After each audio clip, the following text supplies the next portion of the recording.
Welcome to the Untrapped Podcast, where we're motivated and inspired about success, small business, and personal development.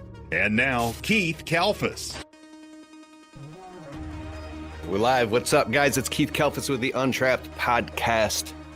Right now, we have an awesome guest. We've got Allyn Hane, the lawn care nut, tuning in live from Florida. And, bro, you're so awesome. We met a couple years ago, and you actually took my wife and I out to eat when we were visiting in Florida. Yeah. And you are like the lawn care expert, bro, the understanding and making YouTube videos about, actually you have over 500,000 subscribers on YouTube talking about how to have a healthier lawn. And today you're going to give us 4 tips and talk about some other cool stuff. But primarily the people who watch my channel that are lawn and landscape, either just getting started or been in the business, 1 to 5 years. And I really think it's cool that you can equip them with some knowledge that can make them be able to impress their customers when they're walking around and make more money and be a lot more knowledgeable.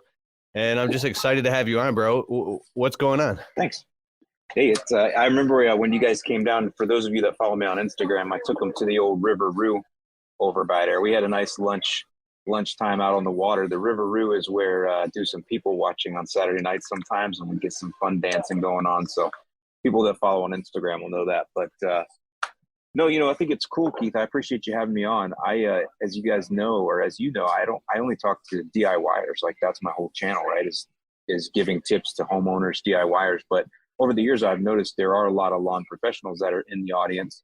And I've talked to many folks now over the years that talk about how they'll use my videos to, teach some of their technicians, or to learn new things, or they're doing mow right now. They're doing general maintenance, but they want to get into the spray. They want to learn how to kill weeds. So they use my videos as a jumping off point to understand, some of those basics, so they can go on and get the further education and get licensed in their state. I've heard stories like that. So it's fun. So I appreciate you having me on. I love being in front of this audience of lawn professionals, and I hope I can bring some value today.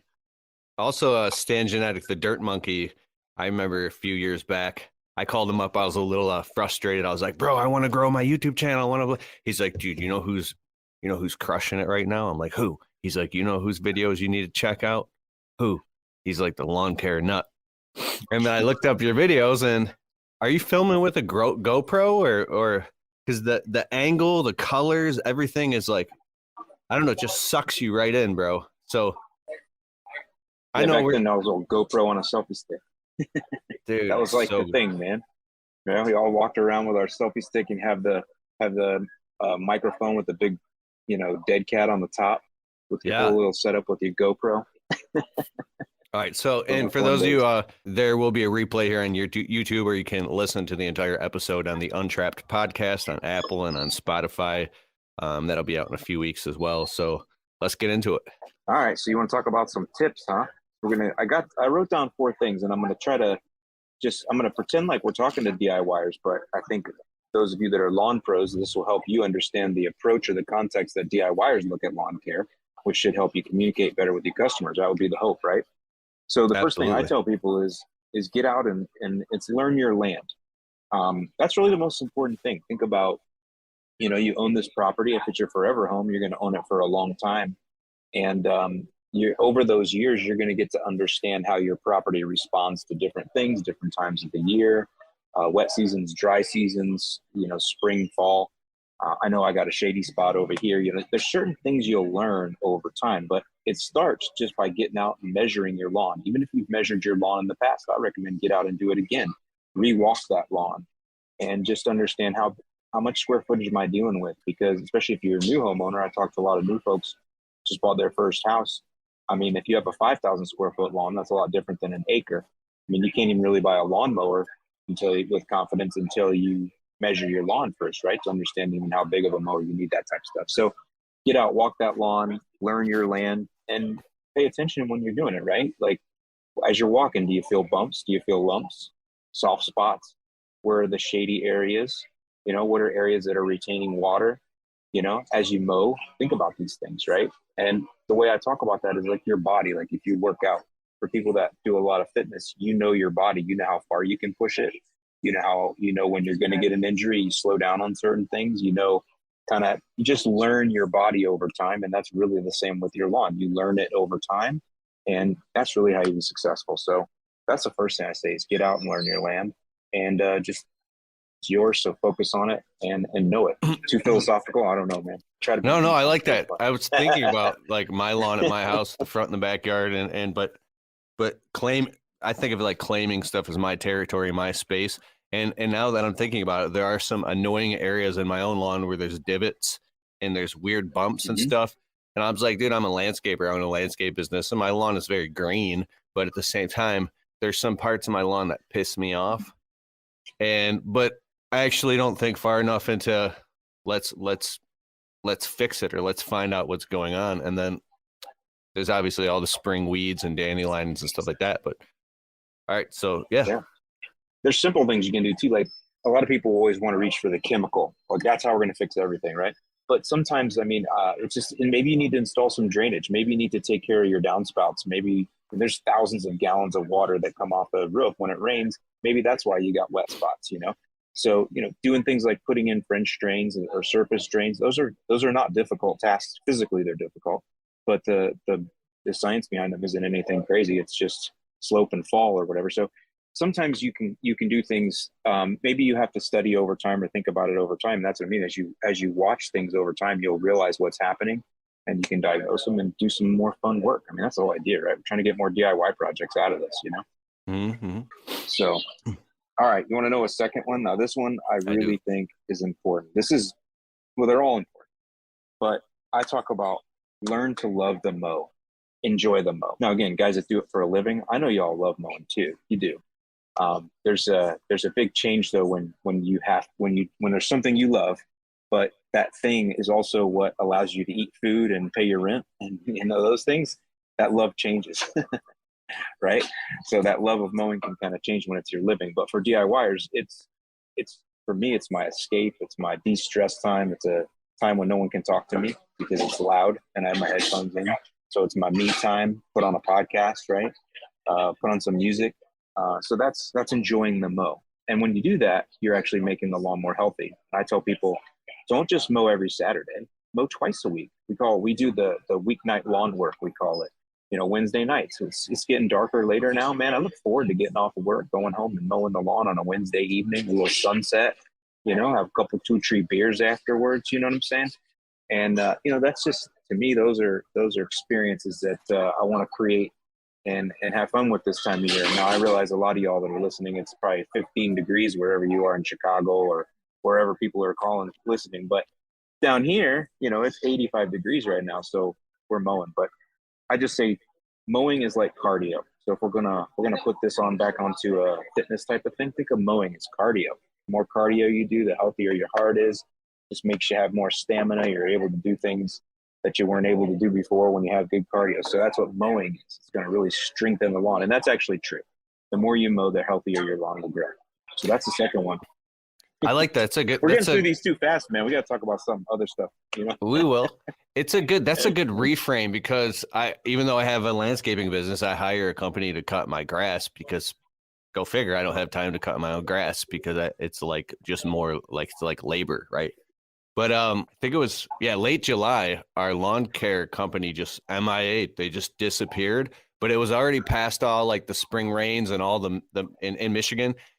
And then we had this drought where there wasn't really a lot of rain last year. So I just finished off the year cutting my own lawn myself. And it was easy because I could just do it once every few weeks because there was no freaking rain. And I got a riding mower. I got all this stuff. I just did it real fast. But I love it. I love putting on headphones and finishing up an audiobook. But now you're saying looking at it as cardio. So because you could just look at it as a workout and personal development education time. Like so it's reframing it from looking at it as work, but looking at it as getting paid to get a tan and work out and get educated. Listen, you can burn in an hour of just basic mowing. I mean, I'm talking with a self-propelled lawnmower because I'm not pushing a lawnmower, bro. You know, so it's like 200 calories you burn in an hour. I mean, that's good work right there. You know, and again, that's why I say mow 2-3 times a week. You know, get out there and do it. To me, it's better than fake work in a gym in some cases. And you're right, you're outside. It's just beautiful. And it makes your lawn look better. So you get immediate result, you get immediate gratification, endorphin rush. There's so many things that you get out of having a healthy lawn. And it helps you want to do all the other things, right? Because man, I'm mowing this thing. I want it to look good now. Like, Keith, it's got to be like frustrating to have to mow a dormant lawn in the summer in Michigan. I know you're doing it, but the stripes aren't the same. You know what I'm saying? You want that thing to be dark green where the stripes are pretty and it's lush. You know what I mean? So that gives you the confidence to do other things in the lawn too to make it even more. As people are vaping in the background. I can't see just the maybe a little I'm bit. at a coffee shop. You just gave me a flashback when I had a lawn care job years ago. We did tons of residential and commercial, but there was a few different commercial properties we mowed that had like berms that were so steep that you couldn't get a rider on it. You couldn't get a walk behind on it, and you had to do it with the push mower. We called it the lawn boy thing. Like, and whoever's the lowest on the totem pole had to go push mow that thing, and it'd be 100 degrees out, and you're like sideways off the side of like a freeway by a ditch with your feet in swamp and bugs all over you. Just, dude, it was hell, bro. And it's like, I'm talking mowing like whole areas, push mowing on an angle. I'll never forget that. I didn't look at that as a workout. That was not fun, but see, so this is the difference, right? As a DIYer, I only have one lawn to love. I'm taking care of one property. I know it like the back of my hand. I can take care of the bugs. This is the thing about being a DIYer, right? This is the advantage that I say. In fact, I tell people as a DIYer, your lawn should look better than every professionally cared for lawn. It just should, because you're on that one property every day. You see it every day. The lawn professional's there weekly, but he's not there every day. And if you have a spray company like a Tree Green or whatever, they're once every 30, 40, 50 days. So the DIYer, though, it's every day. You could literally pick 2 weeds a day. That's 14 weeds a week, 60 weeds a month. I mean, how many weeds you going to have in your lawn? I mean, it's not, it's like, do these tasks and make your lawn perfect. It's a lot of repetition. I say repetition is the key to learning. It's a lot of repetition, and it's a lot of small jobs that you do. And, I just did a video on lawn leveling, right? People, and you should see the fun discussions people have on lawn leveling. Have you seen any of these, Keith, about people doing the big, what I'm saying, where they put the sand all over their lawn and they level it all out? Have you seen these videos? I've watched entire lawn leveling videos with sand. You have, right? We all have. So the discussions that people get into about, well, if you use this kind of sand and you don't use this kind of sand, it's going to turn your lawn to concrete. Have you heard that myth? They say that if you put sand on a lawn that is clay, it will turn the lawn to concrete. I never heard of that. Is this false? Oh my God, it's super false, because to make concrete you need Portland cement. But yeah, and so there's discussions that go around about this. This is my life, bro. These are the kind of videos I get to make. So I'm making videos on lawn leveling, and I'm like, you don't have to make it such a big deal. This is what I'm going back to. It's these like small things you do. We talked about, if you got to put in drainage, or if you got to correct these little things here and there, and leveling is one of those. You have bumpy spots or whatever, and it's not because of a water issue or a way the water's flowing on your property issue. That's when you're doing leveling. Well, you don't have to destroy the whole lawn and level it in one day like you're on a golf course. Just get a couple bags of sand and throw the sand over by there in the low spots. Let it level itself out as it gets wet. Maybe you throw down a bag this week, a bag next week. What I'm saying is, it's like these little things that you do are what are going to make the biggest difference. And it's really one of my points here is have patience. Like, we're talking about a living thing here. This goes back to the bodybuilding or health, right?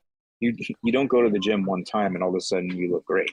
It takes a lot of work to get yourself healthy. And the same was with a lawn too. Now, some people have it easier than others. Like, if you start taking care of your lawn in the spring when it's raining and it's 75 degrees every day, you're going to see faster results than if you start in the middle of the summer in Michigan when it's dormant and it's 100 degrees, right?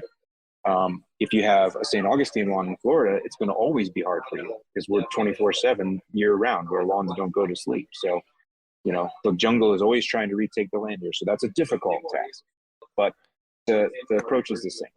Hey, real quick, what do you do if you have like a pest problem, like mosquitoes, but you have a dog and you want to make sure that the chemicals aren't going to make your animals sick? Yeah, so that's where I always tell people to read the label, number one, and follow what the label says, because there's going to have some of the questions that you might have about your pets will be on the label. For example, re-entry periods. They'll say on there, keep pets and kids off for an hour or until the product is dry, or water it in. So what you want to do first is read the label and follow all the instructions that are on that label. Those Duh. instructions are there to keep you safe, right? Yeah. And then over and above that, it's really just it's a personal choice. What's the risk you're willing to take? You know what I'm saying? I mean, Dude, I can't I make that like decision for I don't like anyone, but chemicals. I don't like Roundup. I don't spray it in my landscape business because I have beliefs about it. And then think about like you're spraying a chemical and then the wind blows and now it gets all over your face and your skin or in your eyes and on your hands or like, and I think about it absorbs so directly into your that's another bloodstream. thing. But that's another thing that's on the label. See, there'd be a wind restriction on the label that would tell you don't spray if it's over 10 miles per hour. So if you don't follow that label and it gets on you, you see, that's why you want to know these things. Um, Overall, though, I mean, it's up to you. I mean, I worked for True Green Chemlawn for 15 years, so I'm not scared of the spray. I'm not scared of the chems like that. I believe in following the label. I believe in integrated pest management, which means I don't reach for the chemical first. Kind of mentioned that earlier, right? I've mentioned already on this podcast several ways to do things to make your lawn better that involve no chemicals, like picking 2 weeds a day is 60 a month, right? But there are times when you're going to need to use chemicals. So when you have a weed problem, for example, a weed infestation that is affecting your primary crop. In my case, my primary crop is turf grass.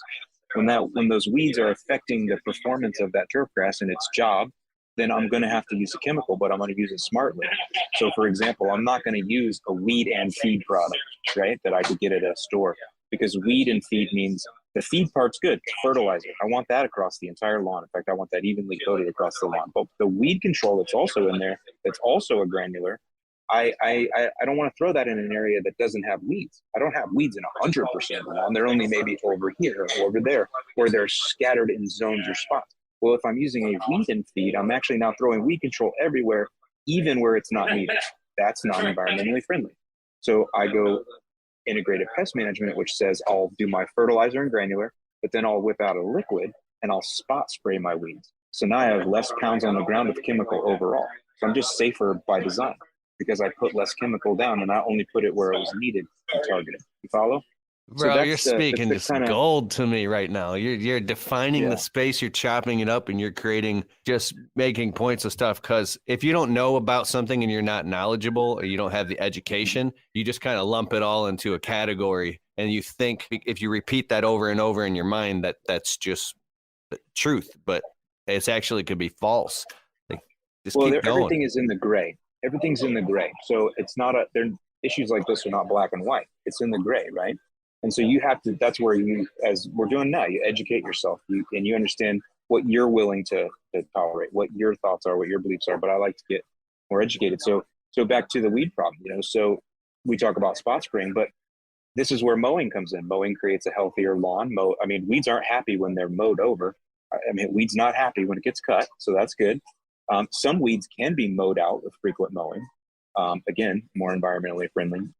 The other thing is we want to fertilize the lawn to make it thicker, because a thicker lawn is the best defense against weeds, right? It's just all competition, especially with warm season turf, Bermuda grass, zoysia.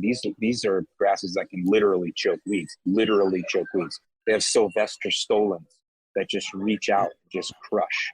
And so we want to use that to our advantage. We're going to fertilize that lawn. I'm going to feed that beast. I'm going to hammer my lawn with fertilizer so that it thickens up and helps me. Now it's less chemicals. And then overall, though, once you start taking care of weeds and you get on top of a weed problem, you can pretty much eliminate it, especially in cooler season lawns. What are you doing with some clover, some dandelion, typically? Once you knock crops out for a couple of years, there's no seed being left behind. You're not going to get a reproduction anymore. And so you could literally go to zero. In fact, this is the thing about ChemLawn, True Green. People don't, whatever your thoughts are about True Green ChemLawn, we were good at controlling the basic weeds that people had. And I was a general manager and I watched chemical cost. And that's one of the things I was good at, was keeping my chemical costs low, which at that time we wanted chemical costs to be 12% or less of gross revenue. So if you think about that, One of the ways you do that is you keep your customers long term so they don't have weeds anymore. Then you don't have to spray as much weed chemicals, so you have less chemical costs. But what that taught me was that you could actually eliminate a weed problem for a customer. We saw it. That's what Kim Long was good at. So, I mean, we had customers in Chicago. It's probably still like this on the south side over by there where I used to work, that had been with us 25 years. They had been with us since the 70s. Now, I worked at True Green in the late 90s, 2000s, but customers that had been with us since the 70s, you could see their history. And these people, they had zero weeds. They just didn't. I mean, it was like just a little bit of fur. So anyway, I'm just saying, you can eliminate a weed problem and then no more chemical stuff. If you are looking for the greatest software ever to run your business on, go to getjobber.com/Keith. You can create proposals, invoices, collect payments, and track your entire business directly on the Jobber smartphone app. If you want to get a totally free trial of Jobber right now, open your browser, type in getjobber.com/Keith, and after the trial, if you decide to sign up with Keith's link, you'll automatically get 20% off your first 6 months. So what are you waiting for? Go to getjobber.com/Keith. What if you have a lawn care company that comes and on their route, their property that they cut directly before your house each week that day was like an old nasty factory. It was filled with like weeds and dandelions and then it's all stuck under the mower and everything. And can it cross pollinate? It sure can. But this is where the thick lawn comes in, right? Because that thick, dense mat of turf is going to help to keep those seeds, whatever they are, from rooting in. It's more of a problem with warm season turf. You hear me keep making this distinction because it's so important, because you need to know your turf type really, because they both eat differently. But like a little stitch of Bermuda grass that gets taken into a St. Augustine grass lawn, that Bermuda will be well established within just a few months. But those are things that are being propagated vegetatively, not from seeds, from weed seeds. So a little different thing there. But this is another advantage to being a DIYer, see, because my mower only hits one land. It's like you said propagated vegetatively. Yeah, I'm just trying to sound smart, bro. No, I love it. What's the third tip? So, the third tip is don't be afraid. And we'll get to your comments. I see the comments rolling in, so we'll get to them in a few minutes. I see them all here. What's the third tip? Don't be afraid to throw down. So listen, so I'm gonna go back to my exercise and bodybuilding thing. I want you to think of nitrogen, or just fertilizer in general, but nitrogen, I want you to think of that as your pre-workout. I want you to think of that as what charges you, man. So nitrogen, phosphorus, potassium, nitrogen drives the bus. Put nitrogen fertilizer down on your lawn and it will turn the lawn green. It will stimulate growth. It will push roots, but really it's just gonna make the lawn green so you dominate everyone. The thing about fertilizing is people have a fear of it. Even lawn professionals that are like mow companies, I talk to a lot of guys like that. They have a fear of fertilizer. They're afraid they're gonna burn something. So fertilizer doesn't burn the lawn unless you spill it. Just gonna tell you that right now. Even if you put down a triple thick application for some reason, because you didn't read the label, because you didn't calibrate your spreader, whatever, you're not going to burn the lawn. So I don't want you to be afraid to fertilize. As a DIYer, again, I only have one lawn to take care of, right? So it doesn't take me long to become a professional on my one lawn that's 5,000 or 8,000 square feet, because I'm going to push the spreader the same direction every time. I'm going to know that if I'm doing liquid, I got to hook the hose around this tree in order to get to this back corner, right? These are also things that lawn professionals learn that have routes that handle 500-600 customers. They know I always enter from this side, so I can get this over here. When we were at Kim, it was about where are you going to hook the hose, what are your pull points, things like this. A DIY, a bigger advantage. I have one small lawn to learn, professionals more. But I think you learn on your own. If I'm talking to lawn professionals, a lot of y'all, you want to add spray service, and I think you should. I think it's an excellent way to make good profit and offer something to customers that has a little less competition and a little less saturation. And I think something that customers are also willing to look at as, how do I say, like it's easier to make distinctions if you're a spray company than it is as a maintenance, just mowing and trimming. It's easier to make distinctions as a spray company. You have more things, like, are you organic? Are you natural? Are you whatever? There's just ways to come across as different. and What's mules and what's downs. the clear route if a lawn care landscaper professional wants to get into spraying? Like, where would they go seek out that knowledge? And Yeah, I would go to one of my trainings called yardcarebootcamp.com. yardcarebootcamp.com. .com. Yeah, Perfect. that's my training, and I made that actually for DIYers. But I go into everything from pounds on the ground. What is fertilizer? How much do you put per 1,000 square feet? We do liquids, we do granulars, how to spray weeds, different tips, sprayers. So it's really good, and it's a great way. It's like a gateway drug for you guys that want to actually do this for a living. This is like a gateway drug for you, that training, and so I would recommend you do that. But what you want to do is you want to call your local county extension, because every single state has different laws on what you need to be licensed in order to apply pesticides to lawns. Most states you can apply fertilizer, but pesticides are what you need. And if you don't know what pesticides are, I like to go over this, the ides. So think of ides or something. Ides kill, like homicide, right?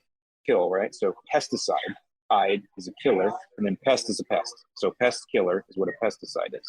Now, underneath there, you have different pesticides. You have herbicides that kill plants. You have fungicides that interrupt or kill fungus, right? You have insecticides that kill insects. Are those considered pests? Oh, sure. All of these are pests, and all of these are pesticides. Okay, keep going. All right. Yeah. So in order to spray pesticides and get money, you have to be licensed in every state. Keep going into the different sides, though, because before I interrupt you, I just wanted the clarity. So you got pesticides, you got herbicide, you got fungicide, which kills funguses. What are the other ones? Yep. There's, I can't think of any others off the top of my head, but even the mites, you have like a miticide. So you even have like insecticides that go down if they're more targeted. The point being is you need to be licensed in order to apply those, and you're going to need to apply those in order to get results for your customers. Nobody wants you to just put down fertilizer. They want those things gone. So with that, you have to be licensed, and every state's different. Like in Florida, you have to actually work underneath someone else who has a license for so many years as like an apprenticeship before you can even be eligible. Whereas like when I was in Indiana, you had to test, and you just had to take a test, and we went to Purdue University, we would get the book, we would go through the course and just test out. So every state's a little bit different, than there's reciprocal licenses. So you want to call your local county extension service. That's their job. If you don't know what your extension is, they're an extension of your land grant university. And this is what they do. They work with lawn professionals, and they sometimes are the ones that do inspections and things like that. So you call them and go, hey, I want to spray. What do I do? Where's my start? And they will help you. That's one of the things they do. Some of them will start mentoring you or give you contacts. So I would recommend you do that first or secondly, and then that way you can start learning what does it take, and then really just work with other professionals. You will find that people in this business are willing to help you out. They're willing to work with you and mentor you. They really are. And I would find somebody like that locally that's a good mentor, and maybe go work for them. I'll give you one other piece of advice for anybody that's really young that's listening and you're looking to start out. I recommend you go work for True Green. I really do. I think you should go work for them for a couple of years, and you might end up staying for 20 and making a career and being a general manager of a 12 or $15 million facility, making 150 grand a year, being in charge of 70 people. That's a really respectful position in life. Or you might do it for 2 years and realize, holy cow, this corporate lawn care isn't for me, and I'm out. But what you'll learn is you'll learn how to sling a hose. You'll learn how to fill trucks. You'll learn how to make proper applications, because they watch chemical costs. So you'll know exactly how to make a proper application, learn how to push a bucket. So many good things you will learn. It's worth it. It's like free training for you. And then you get out and do it better or different. Or like I said, or you end up staying. You're connecting mad dots for me, bro. I know a guy who shut down his lawn care business. He just got real frustrated after a long time. And, I think what the nail on the head was for him, he was out spraying herbicide without a license, and he got dinged with some pretty fat fines. And on top of that, in a couple of bad years, he was just threw in the towel after years. And then he said, I'm going to go work for True Green. And he went and worked for True Green, and now he's actually really happy, and he's making good money. And I don't know. It's great. It's interesting. Listen, so when I worked for True Green, and like I said, outside of Chicago, Northwest Indiana area, we had, again, lawn specialists that had been with us for 25 years. I worked in Maryville, Indiana branch. We probably had 7 or 8 guys with over 20 years. And you know what? They live a good life, because you got to realize in those areas, you get laid off in the winter, but you plan for it. And so you're working 9 months a year, and you're making, this is back when I was there, you make 55, 60 grand. Again, I think it's probably a lot more than that now. But to work nine months a year and make 60 grand and live a nice life. And some dudes would go like to Mexico during the year or whatever, or during the winter, whatever they would do. I mean, it was a good life. I mean, it's a respectable job. And again, most people listening to this, you're going to want to move into management. You could be a management and operations. You're training technicians. One of my favorite things to do is train technicians. If you ask me, what is my YouTube channel? What it started as is me doing the training that I used to do to my lawn care techs and really sales reps. I was mostly in sales and marketing, couldn't tell. But I would train these guys, and that is what's been adapted now into my programs here. It's the same training: how to spray weeds. What does it mean? Why do we use this tip versus that tip? How many pounds per thousand? How much nitrogen do we put per application? What results should we expect from that? So I would teach my people at TruGreen, not just do it on the internet. I've been doing it for 12 years now on the internet. But so I mean, when you guys, if I talk about TruGreen, y'all, I haven't worked there in, I guess, that many years, a lot of years. So anyway, lost my train of thought there, but yeah. What's your next tip, man? What's the fourth tip? The fourth one is, and we kind of touched on this a little bit, is don't expect immediate results. So many people, they want to put a miracle application on the lawn that's going to take care of everything and this one thing. And I get it. It's how our world operates now. We want immediate results. And lawn care is different. And this is why it's good therapy for people. This is why it's good training for people. I found a lot of IT people, a lot of people in engineering type jobs really love lawn care because of how different it is. When you're an engineer, or when you work in IT, or everything it's numbers and math, zeros and ones, right? And so everything has an if, then, this, that way to work it out. But lawns aren't like that. It's nature, man. And it throws curveballs at you, and it will always win. The weather always wins. And so people see that as such an interesting challenge, such a new way to train your mind to work and to think and to problem solve in real time. And it's something that you live with. It's in your front lawn. It's yours. You own it. You're going to be with it for a long time. So think of this as one of those challenges that you're going to go after for a long time. And even after you've been doing it for years, it's going to kick you in the butt sometimes. So it's not an immediate thing. It's something you go with. And you got to start with the basics, which is number one, which is learn your land, walk your lawn, learn what it's like, be observant. Number two is go back and learn your mowing, right? Just mow the lawn, mow. Number three was throw down, see what happens, man. Push a little more nitrogen and see what your lawn does. Throw down a little iron. Well, I like the way that worked. You know what I mean? Do some things. Have a little fun with it. You know, if you throw some iron down on the lawn, how long until you can see it doing what? Like what's? They're all a little different. So, like we have a foliar absorbed iron that we sell that has just a little bit of what a stupid word. Has just a little bit of nitrogen in it, and it's a foliar absorbed liquid. And so you spray that on, and you can see results within a few hours sometimes, because it absorbs right through the tissue of the plant. And so there's that, and then you have iron in it for like mine. Turns the lawn blue-green. So if you want your lawn to be a darker bluish green color, you want something with iron in it, or ammonium sulfate, which is a nitrogen source, also will do that. That's what I mean. So you experiment with different things. Like I saw a whole line of fertilizers called Yard Mastery. I want everybody to use my fertilizers, but there's all kind of other stuff you can play around with. I play around with other stuff too. I'm actually making a video. I killed a palm tree because I get so many samples of where all your fertilizers are. I'm going to look it up. So yardmastery.com. That's my line of fertilizer. I have like a 5 program. And then I have an app if y'all want that. A lot of lawn pros use that too. We've actually had you requesting to use it for customers, but we don't do it that way. But you download it, and what the app does is called Yard Mastery. What the app will do is give you a lawn program based on soil temperatures in your area. And so you put in your address, and then we give you your soil temperature, which tells you like time to throw down pre-diamond, pre-emergent, right? To stop crabgrass soil. Those are like soil temps around 50. Also when to put down fertilizer, what fertilizer to put down. So it's like a lawn program for you. And then if you take our soil test, we also sell a soil test. If you do our soil test, now you get a custom program based on your exact soil test results in the app.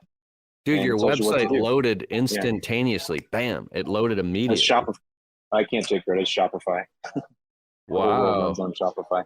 So if y'all don't, I guess a lot of folks don't know. I mean, I have an e-commerce business now. I started in YouTube and all that, but over the years, we built an e-commerce business called Yard Mastery. So we have our own fertilizer line. We have a warehouse here in Lakewood Ranch. We have another in area in South Carolina we rent out. And we ship fertilizer all over the country. And people use our app to get a lawn program in there. And But it starts with this stuff. It's what we're talking about, right? It's about I'm trying to give people tools, right? And I'm trying to build a business on something I love, but I want people to be inspired for their own land, for their own lawn, for what they do, because it's what I love. And I know other people have that same love. Sometimes you do it because you want to dominate your neighbors, right? Sometimes you do it because you want everybody to go, dang, this dude's got his lawn dialed, right? When you're me and you're 5'8" and you're shaped like a bowling pin, you're not dominating anyone on a sports field. But my lawn looks better than yours, bro. You know, that's kind of how you know what I mean? So you got to think that's the way I kind of look at it. And I know there's a lot of people like that too, you know. Allyn Hane, the Lawn Care Nut on YouTube, bro. Let's get to some comments. Austin Douglas, Ditch the Itch, has a poison ivy remediation company, and he was on the podcast a few weeks ago. He says Allyn is a master marketer. I love it, which you are a master marketer. You're a brilliant marketer. Let's go here. Lost the plot. I see you all the time on here, bro. There's more to horticulture than just mowing. Of course. Yeah, for sure. Andrew Tate, what's he saying? Andrew Tate. Loving the live chat streaks. Now you got the lawn nut on here, buddy. Yeah. I want to see where and how I can send some cigars to the Lawn Care Nut. Thank you, Austin. I got out of my cigar habit recently. I'm going to pick it back up though. So you're going to pick it back up? Yeah, I go in streaks with cigars. I get to a point where I will smoke 2 or 3 a week. And usually it's this time of year, actually. If you want to send me cigars, you can send them to 3125 Lakewood Ranch Boulevard, number 110. Hey, let me write that down. All right, just text it to me later. Say it again. I will. I'll text you later. Bradenton, Florida, 34211. That's our warehouse. Thank you, Austin. I appreciate it, man. I'll send you some stickers back. So back to the whole thing with cigars. It's usually this time of year when the sun sets or later, right? Because I'm a guy that goes to bed like right after sunset. So when sunset's at like 5:15 in the winter, it doesn't work out. But now it sunsets like whatever, 8:30 or something. So yeah, I go to the beach and have a cigar a couple, 2-3 times a week. So I go in those streaks, and then I usually end up buying too many, and my humidor gets full. So then I stop buying for a while. So I've been taking my humidor down is what I'm saying. And then now I've been on an off time. So it's time to get back going. long story, but yeah, I do appreciate a good cigar. Just going through these comments here. Michael Crowers and Andrew Tate, lost the plot. We got Crean's Consult. Why is my dog always digging out my lawn and flowers? I mean, I think that's a training issue right there. I don't know what the breed is. I'm not a dog expert. So I'll just tell you the 2 natural enemies to lawns are dogs and trees. So just think about that. If you love lawns, that's why I don't have a dog. That's why I only have palm trees, because palm trees don't compete with the lawn. Remember that. Steve DeHunt, spray it. That's right. Spray it and pray it. Spray it and pray it. Professional route had more barriers to entry for licensing. Exactly right. That's why it's a less competition. I'm sure that's what he's talking about, right? Because there's a bigger barrier to entry in spraying, so you have less people doing it. 2 years experience with a pesticide applicator firm before you can make your own business. Exactly. Yep. So this is another reason why to go to True Green. Let them give you the free training. You're going to learn good and bad things, but you're going to learn a lot of good things. That looks like a good one. You want me to read that one? Oh. Yeah, this one. Looking to maximize your production in the field? Ballard Products has over 300 products that can help you get the most out of your efforts every day. Ballard Products. Whether you are looking to get a better cut, keep your gear on your machine, keep your expensive equipment clean and safe, or just get the most out of your machines, Ballard has you covered. Ballard Products. Jump onto our easy-to-use updated website at ballard-inc.com to get your gear ordered today. Keep grinding. Stay safe. And have a great season. Ballard. Make sure to use the code Keith10 to save 10% on our full line of gear. That's Keith10. Michael, I prefer slow-release fertilizer. I can buy a $25 bag, and I charge them $25 to apply it. I can get 2 lawns per bag, so it is a pretty good little side hustle. Totally agree, Michael. And that's where I would recommend start learning and understanding the amount of nitrogen that you're applying, because that's really what's going to deliver the visual result for the customer. Now, there's other things that should be applied, like phosphorus and potassium, or in a lot of cases, no phosphorus because your area has high phos already. So it might be a good idea to conduct a soil test in one or two neighborhoods that you're applying for. Well, going back to the simple basics of it is understanding nitrogen. It takes about 3/4 pound of nitrogen per 1,000 square feet to get a visual response out of the lawn. And so if you can get a synthetic fertilizer that's a higher amount of nitrogen that you can put less pounds on the ground, you might get 3 or 4 or 5 lawns out of a bag. For example, a 45-pound bag of my fertilizer will cover 15,000 square feet. And the average lawn in my area was 5,000. So I could get 3 lawns out of that. Whereas a bag of Milorganite is 38 pounds, only covers 2,500 square feet because it has an application rate that's much higher, like 15 or 16,000 pounds per thousand.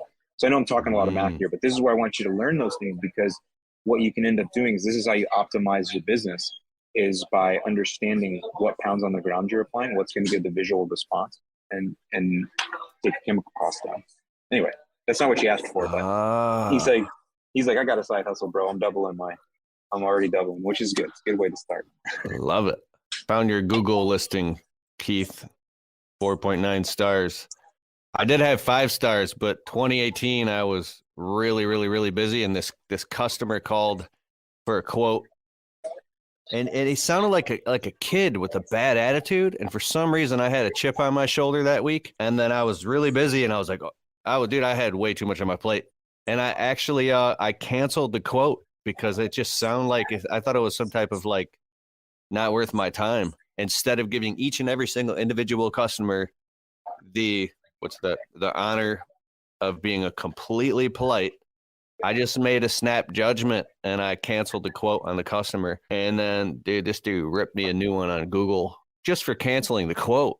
And I called him back, apologized, and I was like, dude, please, I'm sorry. It was my fault. He removed the review, but the 1-star rating remained.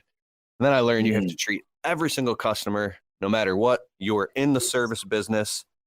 So anyways, that's such a challenge, isn't it? Like, if you think about this goes back to, because I often think about these things being a DIYer versus a lawn pro, and when I work for True Green, and when you're the operator and the owner at the same time, that's a lot more stress, because you can't afford to have those moments like you just mentioned, right? But when you're the owner and you have several employees, you have a couple managers that work for you, they help to kind of shield some of that for you, so you don't have to get into those weeds, right? That's why I go back to working for a company like True Green. You learn things that you're going to get really railed on by customers, but you'll learn some of that, right? Like how it is to have a little separation from, you'll start as customer facing, and then you're managing people, and then you're managing managers. Those are all such good things for young people to learn. Because I'm not a college guy. I went to junior college for 2 years, which was like basically high school again. And then I went to an unaccredited college for 3 years and never finished. So I never really went to college. So I think a lot of people nowadays don't need to. And I say, go get that real training at somewhere that is doing what you want to do, whether you like the way they do it or not. If they're the biggest, if they're the leader, go learn from them. I just think tons that's of really organized training.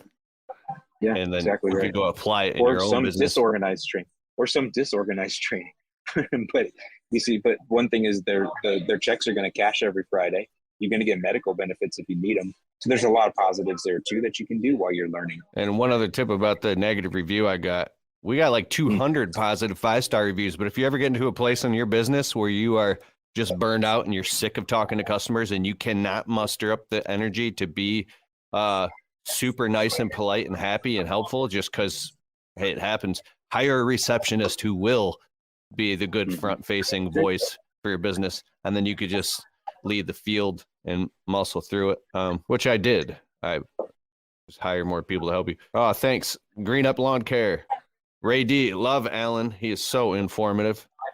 I get riffing. It's fun. I don't get to riff like this a lot, I like it. Scott Jennings, Greenleaf Coast into Hales. Whoa, trees are not the enemy, sir. They have their own preferences to environment. They do. It's one of the biggest questions I get. How do you grow grass under a tree? Like, a lot of times you don't. I don't know if you could answer this question. Tyler Jelks says, any tales from the trenches from your True Green years as far as crazy customers? Yeah, I got a few stories.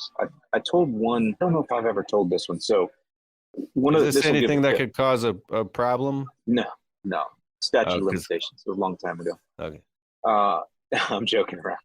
No, this is just a funny one that'll give a tip at the same time. So one of the things that I learned, and I'll shout this out, a manager of mine at True Green, his name was Chris Garcia. Shout out to Chris. He's still around. Taught me this. When you go to customer properties, they have brown spots, especially in a lawn that's overall green everywhere, but they have a few brown spots and it's newer construction. The first thing you always do is you take a metal probe and jam it into the middle of the brown spot. And what you find under there, literally 9 times out of 10, is a rock, a brick, a piece of just construction debris that was left. And again, this is mainly back then they were new construction, but with any house built in the last 20 years, they're going to be around edges, they're going to be around sidewalks. Always do that. Well, we had this one customer in Valparaiso, Indiana, that I went to his house, and this is what I discovered. He called for brown spots. The lawn it's a beautiful lawn. Dark green, it just looks gorgeous. Kentucky bluegrass, but there was like maybe 15 or 20 brown spots about the size of a brick. Well, because that's what was there, but around the front yard. And that's what I did the same thing. I'd shove a probe in there and you can hear it ding, ding, ding. So I dug one out, put it on the porch, left a note, hey man, this is what it is. You got these bricks under there, blah, blah. The dude literally called me back and called me a liar. Just, you're lying. This is not the brown spots. Your technician burnt the lawn. He was so adamant that my technician burnt the lawn, even though I dug up a freaking brick and put it on his front porch and told him. So the tip there is, though, the first time you see a brown spot in your lawn, the first rule of thumb is to dig. Just dig. Just see what you find. It's already a brown spot. What are you going to do? You can make it worse? So dig under there. Just dig. There might be something underneath there stopping what deep root penetration? Well, it might be that. Yes, exactly right. Or drying it out faster. Some people just have rocks that under the lawn from like the aggregate from the driveway or whatever. So the rocks kind of peter out in a can't think of the term here, but you know what I'm saying. So yeah. The rocks are closer to the surface, right? Close. So those areas will dry out faster a lot of times. We had a commercial client, your land, landscaping garden bed commercial client, and we plant a row of yew shrubs and a bunch of other stuff and mulch it all. And the yew shrubs died. We replaced them on warranty. They died again. And what the hell's going on? And I start digging deeper than the planting depth, and about, 12 inches underneath the ground, it was a slab of concrete underneath in the garden bed. And it was actually holding water and drowning the just the way it was set up. I was like, the opposite of what you'd think. Yeah, crazy. Yeah, there's so many things like that you don't know. Let's get to the next one. Oh, Austin, you're talking some fun stuff now. I have to read it for the people on the podcast who aren't watching. Austin Douglas says high phosphorus applications equals runoff equals algae blooms equals no bueno. What does that mean? That's a fun one. Well, so I'll relate it here to Florida. So we have restrictions in the summertime where we cannot apply nitrogen or phosphorus fertilizers. Now, in most of Florida, we don't need phos anywhere. Our soils are already super high in it. But there is occasion to apply it when you do find a deficiency, or if you're doing sod, for example. But anyway, we have these blackouts in the summer. The reason we have these blackouts, no nitrogen, no phos in most counties, because in Florida, we have massive thunderstorms that hit us every afternoon for about 25 to 30 minutes. Everybody that's ever been here in the summer knows, especially if you come to where I live, right? I live in Bradenton, St. Pete, Tampa Bay area. It rains here every day in the summer for like 30 minutes at 3 o'clock in the afternoon. It's awesome. It's just what we do. Cools everything off. I could talk to you about how the building clouds help your lawn, all kinds of fun things. Free nitrogen from the lightning. You guys don't know, every time lightning strikes, it releases natural nitrogen in the air that is carried down into your lawn. That's why your lawn will green up after the lightning storm. Yeah, so look it up, no BS. So no, I had a funny, I imagined you like with a kite, like in like lightning, and you outside measuring my free nitrogen. Give me my free nitrogen. Yeah, give me the free nitrogen. On like a YouTube thumbnail. You're like, that's a good idea. I'm gonna do that. I need somebody to design a t-shirt. So I'm getting to a story here that's going into what Austin's talking about. So the reason so because of those storms, if you were to have applied fertilizer, typically granular, before that, anytime, those thunderstorms are so fast and so violent that they will wash that fertilizer out and they will wash it into the street. This is the theory. I've never tested it, but it sounds logical, right? And there's laws because of this. So everything in Florida leads to a river, which actually ultimately leads to either the Gulf of Mexico or to the Atlantic Ocean. Everything in Florida, we're a land of rivers. It's in a Jimmy Buffett song. So if that fertilizer was to be blown off of your lawn from a thunderstorm in the summer and go down into the rivers and then out into the Gulf, or mainly the Gulf or the Atlantic, it can create what is called red tide. Not create, I'm sorry. It can exacerbate red tide. Red tide is and I'm not an expert here, so if I'm speaking out of turn, go Google it. But red tide is something that happens in the water that it kills fish. It's some sort of, I don't know if it's a bacteria or what it is, but it's a natural occurring thing, but phosphorus in the waters can make it worse. I think nitrogen also can fuel it.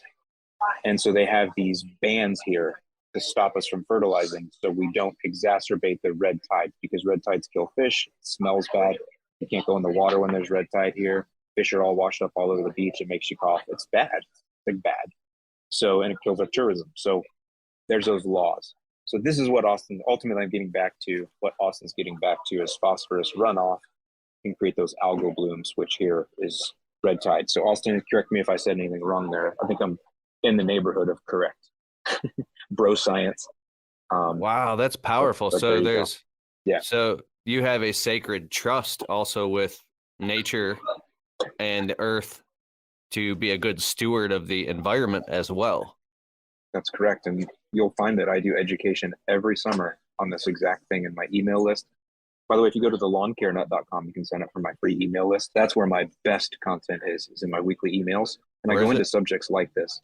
Thelawncarenut.com. Thelawncarenut.com. Yeah, sign up for my email list. This is where I go into topics like this, where I go through and research, give you links, teach you about it. I do a lot of education every summer on the blackouts, and I follow them and I teach people what products you can apply. That's why we apply iron, for example, in the summer, because we can keep our lawns green without the nitrogen. So I see kelp. Anyway, lots of things. So this is all part of the education that I do as well. Good topic, Austin. Bro, you're just full of good knowledge, man. It's fun. I like I said, I'm not going to do this much. Everything I do is looks like YouTube, so it's fun to just talk. Carmen Knoll says, "What a great mix of lawn men here." What up, Carmen? Drew's Lawn Care. Hey. Yo, Lawn Care Nut. Jason Good to see you, Drew. Palamentiero. Dog pee or poop cause brown spots too. All right, Why? you want to talk on here? Yeah. Let's talk about it. So your dog's pee is urine, and urine sounds like what nitrogen source? Do you know? Jill's office provides friendly, professional receptionists for small business owners just like you. We can help answer your calls, and we can even schedule estimates and jobs for you. Try Jill's office today and get a $25 discount when you say Untrapped. Just go to jillsoffice.com. Urea. So urea, nitrogen, is in some of my fertilizers. It's a nitrogen source that will turn the lawn green. The issue or the challenge you have when it comes out of your dog is that it's concentrated into one spot typically. So it's too much urea. So it's an over-fertilization. So that's actually burning the lawn from too much nitrogen fertilizer coming out of your dog's urine. So that's why dog pee spots kill. Now, you'll also notice in some cases, dog pee spots turn the lawn dark green. So then you have a bunch of dark green splotches everywhere. That's just because whatever dog you have didn't have either a high enough concentration or not enough volume of urine to cause the burn. So instead it turned the area dark green. And then the third case you'll see is the middle of a spot is brown, right directly outside of the spot is dark green, and the rest of the lawn is pale green. These are all things that dog pee can do to the lawn. So what do you do to get rid of it? Dogs and trees, natural enemies to lawns. Not really a lot you can do. So I tell folks when they have that is, give the dog the backyard, do the best you can, and make your front yard pristine, and don't let the dog pee out there. Good compromise. I have 11-stage water filtration system under my sink for our, and it also has RO, but it has realkalizing mineral two of them, two different types. So there's so many minerals, and I put colloidal mineral drops in our dog's water and like our coffee and everything. So it's super mineralized, and there's so much mineral, the dog twitching. Just like, and he's pissing all over the lawn, dude. And anyways, I was just thinking. Is it potent? Does your dog have some potent urea? No, they're totally. Well, he did right got outside little of our dog. patio. He's always pissing in the same spot, and it does affect the lawn. It's where he pisses in the same spot, it turns brown and dies. And Yeah, there's a theory that female dogs are worse because they squat, whereas male dogs will usually pee on a post, or they'll kill bushes. Anybody that's ever had a large dog that pees on the bush, they'll kill your bushes. So they're saying that I've heard, and I'm not a dog owner, but they'll say that female dogs are lower to the ground, so they actually cause more damage because of that. You know if that's true or not. never mind. You gave me a funny memory. Now I got to tell it. I showed up early one morning to a customer's property to trim all their shrubs in the backyard, and they had this like huge golden Labrador, and they let the dog out to go potty in the backyard, and this dog peed like a 90-second horse piss. And I'm like looking at anyways, it was the longest pee ever. It didn't even seem possible. Been locked in all night. My dogs would just piss on the carpet. That's why I had to rip it up in our basement. Anyways, that's a blessing. Pissing me off, man. Is that why you don't have dogs? All right. Could be. Mainly for the lawn, though. Did someone say concrete? There we go. Back your yard says, Keith, what's the most professional way, in your opinion, to deny a client service due to your personal capacity capabilities? You know what I do? Actually, I tell a white lie to the customers. I say, oh, I'm so sorry. We're booked literally until like September. If it's like all the way in like April or May, I'll push something out like 4 or 5 months, or even say we're already booked for the entire year of 2023. Things like that. And because when we get really booked out and we still have, anywhere from 15 to 30 phone calls coming in per day, I get very, very, very picky in qualifying and qualifying the customers and who is allowed to even get a quote and even get on the list. It has to be like, we call it cherry picking jobs, but I also don't want to tell the customers straight up no on the phone because I'm running a service business. So according to the qualifications, I have before said, hey, sounds like it's not a good fit and just get off the phone. And while you can say that to some customers, other customers might get offended. So I feel sometimes forced to be like, oh, sorry, we're booked out for 4 months. We're booked to maximum capacity. We can't take on any more work. So you could just be honest or figure out any other way. But that's how I deny customers. I have to. Green Up Lawn Care says, learned a valuable lesson today also on having a smile when giving quotes.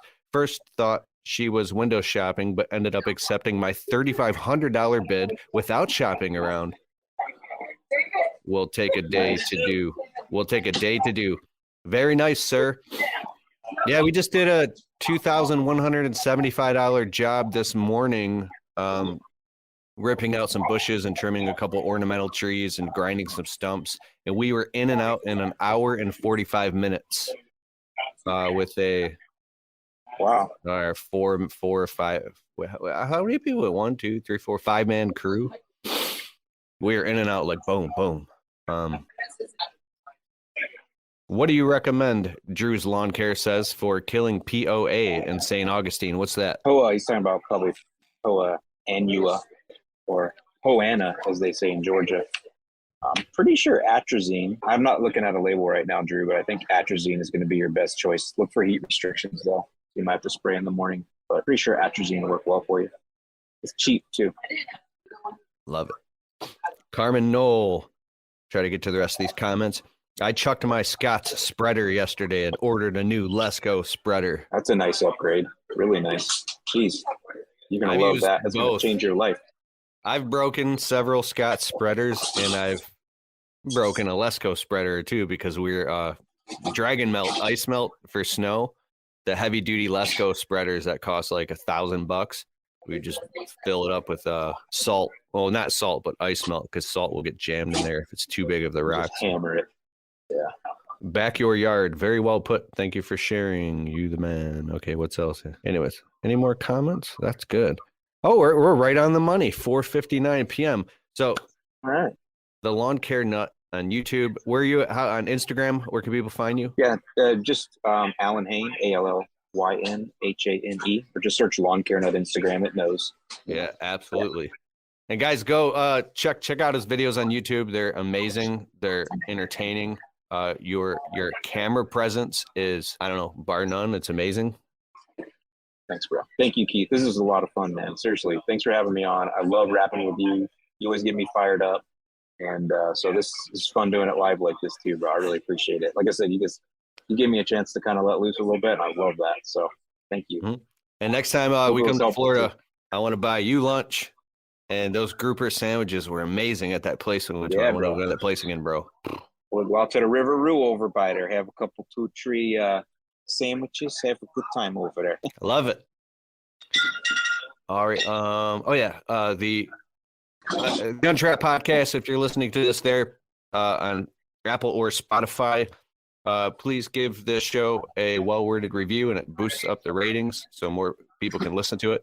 Do you have a podcast, Allyn? Yeah, I do. It's called Lawns Across America. I do lawn tips there, and I do some interviews and stuff like that. Is this on Apple Podcast? Yeah, it's on Apple. Yeah, Apple. It's on YouTube. It's on Spotify. All that stuff. Lawns Across America. All right. Thanks so much, and thanks everybody for joining in. Thanks for being on the show, and we'll see you guys next time. Oh yeah, I got to tell you on who's on tomorrow. If we've been going live at 4 p.m. Eastern every day. This is a cool format. You introduced me to this. I didn't even know this was an option on YouTube until you told me. I'm just looking at it right now. All right, Friday we have Chance Daily Hustle. Chance a good dude. Like him. He's awesome. Tuesday He's a fun follow on Facebook. All right, I'll see you guys tomorrow at 4 p.m. Later.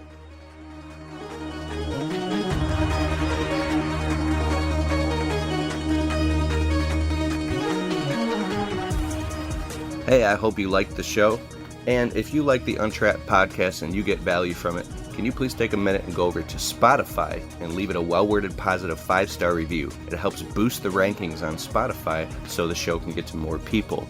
Therefore, these messages can get out to more people and inspire more people so they can go out and start their small businesses and crush it and get to the next level. It's a huge deal. All right, I'll see you in the next show.